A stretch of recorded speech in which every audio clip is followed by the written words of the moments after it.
আজকে জামাত ইসলামী বাংলাদেশের নিবন্ধন ফিরিয়ে দিয়েছে, দাঁড়িপাল্লা প্রতীক পর্যন্ত আদালত এখন দেওয়ার জন্য নির্দেশ দিয়েছে, কালকে দিয়ে দেবে। এটা আমরা একেবারে আনন্দিতও না, আবার এতদিন হারিয়ে গিয়েছিল দুঃখিতও না, কারণ আমরা জানি আল্লাহর নির্দেশ ছাড়া কোনো বিপদ আপদ পৃথিবীতে আসে? বলেন বলেন। আমরা তো বলেই নিয়েছি হুয়া মাওলানা, তিনি আমাদের মাওলানা। মাওলানা মানে আমির হামজা কি?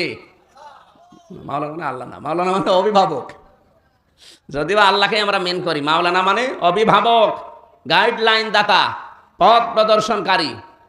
আল্লাহ রাব্বুল আলামিন বলেন হুয়া মাওলানা ওয়া আলাল্লাহি ফালিয়াতাওয়াক্কালিল মুমিনুন। হে নবী, আপনার উম্মতদেরকে জানান যাদের ভেতরে ঈমান আছে তারা যেন ভরসা করে। কার উপরে? কারণ ভরসা আল্লাহর উপরে করা এটা মুমিনের কাজ। এই ভরসা যার যত বেশি হবে, দৃঢ় হবে, পাকাপোক্ত হবে, অকানা হাক্কান আলাইনা নাসরুল মুমিনিন, এই মুমিনদেরকে তত বেশি সাহায্য করা আমি আল্লাহর জন্য হক, অধিকার, ওয়াজিব হয়ে যায়।